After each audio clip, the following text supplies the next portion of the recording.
Do any of you guys remember this from Joe Biden's 2020 campaign? And like I told Barack, if I reach something where there's a fundamental disagreement we have based on a moral principle, I'll develop some disease and say I have to resign. We don't have that. We haven't, and we discussed it. And does anybody find it curious that nobody has heard from Joe Biden in a few days, and that he backed out of the running for the 2024 presidential race via a post on X with a questionable signature? And he also posted 2 days ago about Donald Trump with a quote, "I will win." This will be the most important election in the history of our country. This is going to be the most important election. So this is a good video. Piers Morgan has on a panel involving Cenk Uygur, Vinny from the PBD podcast, among some others. And let's just go ahead and check it out. Biden has denied Kamala Harris the opportunity to campaign with the legitimacy of the Oval Office behind her. He's also left many Americans asking, if Biden's unfit to run for office, well, how on earth is he fit to hold that office for a single day longer? A reminder that just a couple of weeks ago, he said this. Well, guess what? They're trying to push me out of the race. No! Well, let me say this as clearly as I can. I'm staying in the race. I'll beat Donald Trump. I will beat him again in 2020. And it was only 3 days ago when he was asking for donations still. Well, there's no doubt that he wanted to stay in the race, but in the weeks since his debate debacle, his allies, donors and celebrity backers have turned against him in droves. Americans have been subjected to several years of an industrial gaslighting complex on the president's fitness for office, and the intention was to keep it fully operational. President Biden is absolutely fit. We see Joe Biden up close. We know how attuned he is to the issues, how informed he is. And I debate with him about legislation, and not debate, but discuss it with him. He's right there. I have spoken with the president. He is fully coherent. He is on top of details. He's sharp. He's fit. He's always answering questions. I think that Joe Biden's mental acuity is very, very on. He's one of the smartest, sharpest people I've met in D.C. There's no doubt in my mind that the president is mentally fit for office. Joe Biden rightly says that he has grown very wise in his many decades in public office. As it stands today, you believe that President Biden is clear, candid, and convincing? 100%. Well, let's be clear. These same people will still be spewing the same bullshit if there was any chance of a Biden victory. The president didn't, because the president didn't become old on the day of the CNN debate. That's just the moment his infirmity became impossible to deny. There was nowhere to hide in a live 90-minute broadcast, and many millions of people got to see for themselves that the cheap fakes and disinformation about his health were in fact legitimate observations all along. Now the party campaigning on a threat to democracy has forced out a candidate who won almost 90% of the votes in his primaries. Trump's campaign's immediately calling out Vice President Harris as complicit in a cover-up. Kamala was in on it. She covered up Joe's obvious mental decline. Our president is in good shape, in good health, tireless, vibrant, and I have no doubt about the strength of the work that we have done. But Kamala knew Joe couldn't do the job, so she did it. Look what she got done. A border invasion, runaway inflation, the American dream dead. They created this mess. Kamala owns this failed record. It's an effective message, and I suspect many people will agree with it. Kamala Harris has yet to prove she can be unburdened by the has-been. I can imagine what can be and be unburdened by what has been. You know?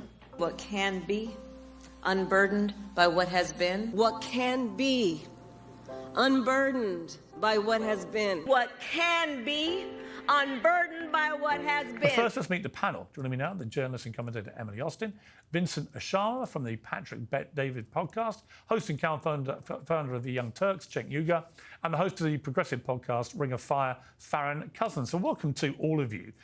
Cenk Uygur, I know that you've not wanted Biden to continue, so I presume that you're happy he's out of the race. But how happy are you that we now seem to be moving very quickly to a coronation of Queen Kamala, who has not had a single vote from any voters?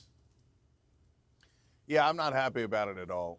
So, first of all, I will give credit to Joe Biden on this. He did let go of power. Yes, it took a long time. Yes, we pushed him out, and I was one of the people pushing him out.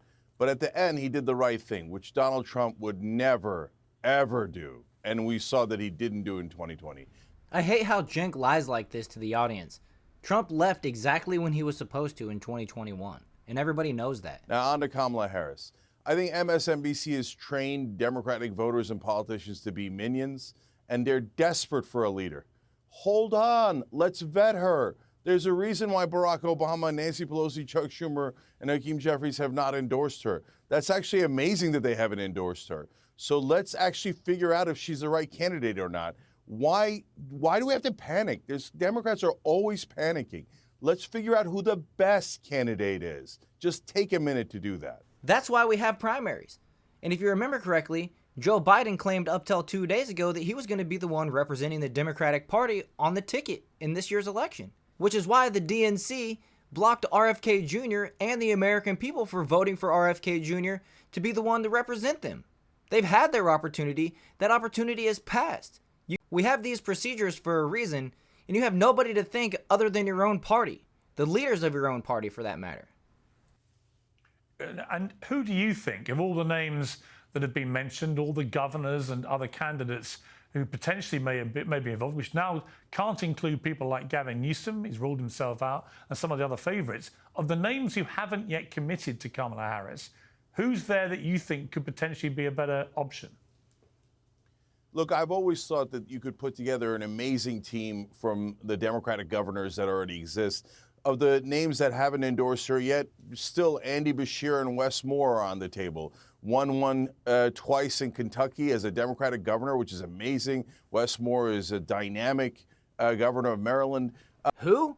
Sounds like a bunch of no-names to me. But the bottom line is, I don't have a strong opinion on who it should be, other than to say, for God's sake, do an open convention and let's test them. And whoever's the best, whoever's the strongest, will win. That's so obvious and so logical.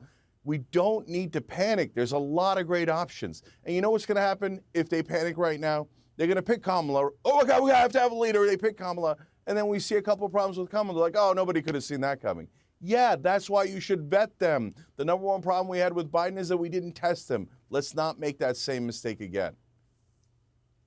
Okay, Vinny and Shana, Donald Trump rang me on Saturday night. I just got to New York. I did a hit on Fox News. He was watching it.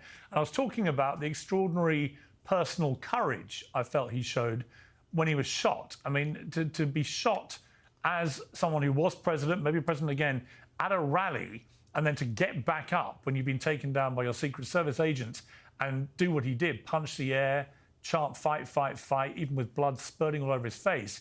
And so then, frankly, a week later, on Saturday night, to go back on a stage, back at another rally with tens of thousands of people, who most of whom you will have never met before, have no idea who they are, that shows a lot of personal courage, whatever you think of Trump. But when I spoke to him, he was, I got to say, icily confident. He was chilled. He was relaxed about it all. He was enjoying the mayhem around the Democrats, but he has his eye on the prize. And I think he believes fundamentally it doesn't matter who the Democrats put in charge, he's going to win. Piers, I don't know. I honestly don't know what you're talking about. I, like Democrats like Joy Reid, believe that was all set up. Donald Trump set all that up. That was fake blood, fake, you know, the two gentlemen, the gentleman that died, the fireman, that's all fake. None of it's real. I think it's all BS. I think it was all fake. I'm actually being extremely facetious. Do you know what, Vinny? Piers, but Do you Piers, know what, Vinny? I'm actually glad you started. Piers, let's think about this. Listen, I'm glad you started with a joke. Yeah. I want to make the point, though, that even though I know you're joking, the reality is that they have been behaving, people like Joy Reid and others, exactly how they've accused Trump of behaving for years.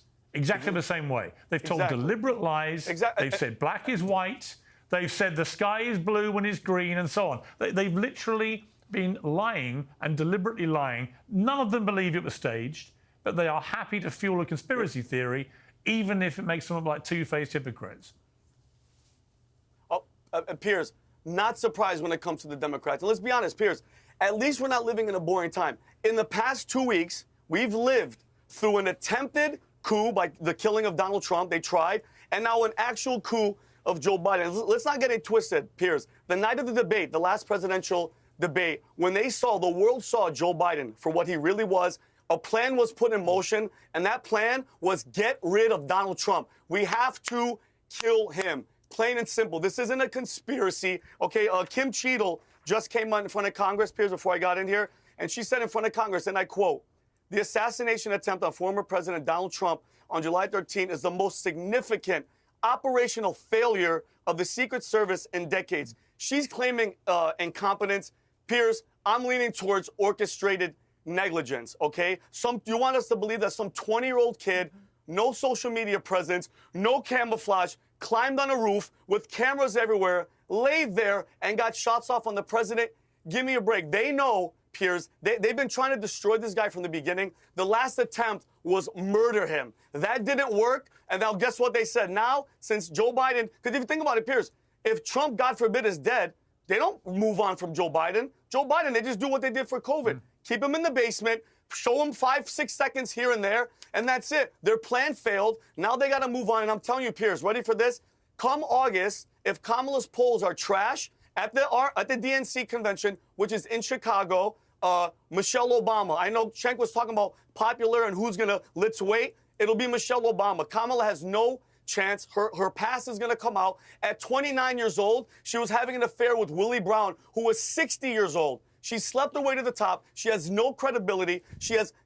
All she does is laugh and cackle. She's the border czar. She's never been to the border. It's a shit show. And Donald Trump, God is watching Donald Trump's back. Piers, I don't care what anybody says. That's divine intervention. God grabbed his head and said, nope, not today. That's it. Man, Vinny cooks. Well, listen, the part of that I agree with wholeheartedly is something happened to save Donald Trump, which was truly miraculous, because a quarter of an inch to the other side, and that bullet goes straight through his head and kills him. So it was an astonishing escape. In relation to your... Can I ask you a question? Let's be friendly. Let's call them theories. I would say this. I don't think it was an inside job, as some conspiracy theories think, but I do think it was extremely odd. I want to bring in Farron Cousins here now. I mean, this idea that a 20-year-old kid gets an AR-15 semi-automatic rifle and just calmly strolls onto the top of a rooftop, literally 150 yards from President Trump, is so outlandish. And when you hear the director of the Secret Service today, you know, I've got the clip. Let me play the clip so we can hear exactly what she admits. The assassination attempt of former President Donald Trump on July 13th is the most significant operational failure of the Secret Service in decades, and I am keeping him and his family in my thoughts.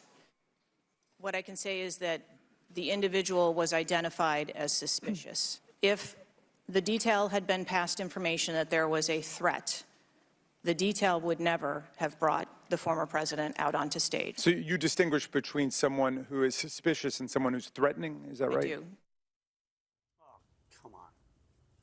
I mean, it just seems incredible to me, Farron, that there's the director of Secret Service admitting they knew this person was there and might constitute some kind of threat, but they still didn't do anything, and they allowed the president to walk out. I spoke to Trump on Saturday, and he said the thing that bemuses him most is that quite often at public events, that his detail will hold him back for 10, 15 minutes while they're just checking something out that looks a bit suspicious. And he said invariably it's fine, and then he goes back on 10, 15 minutes later than he planned to.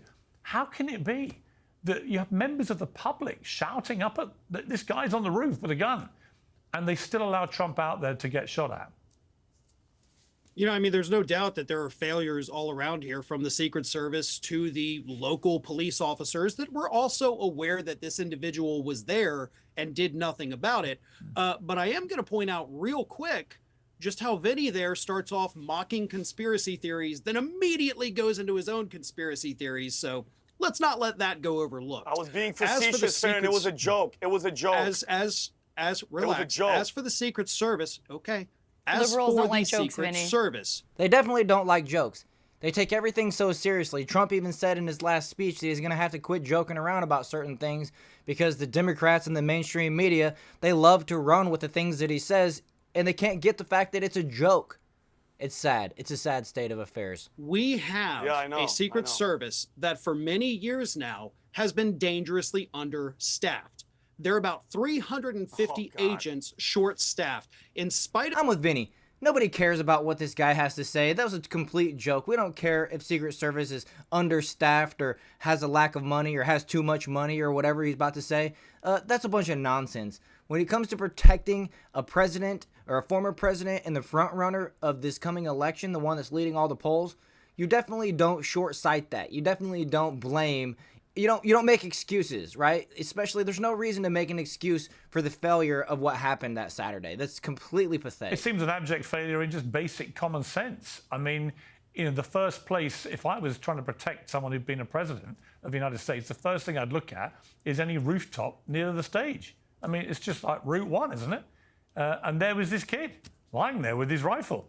And nobody checked. Nobody was guarding it. It's just, to me, it's completely baffling. So I do understand why so many conspiracy theories are raging around about this, because actually it's inexplicable.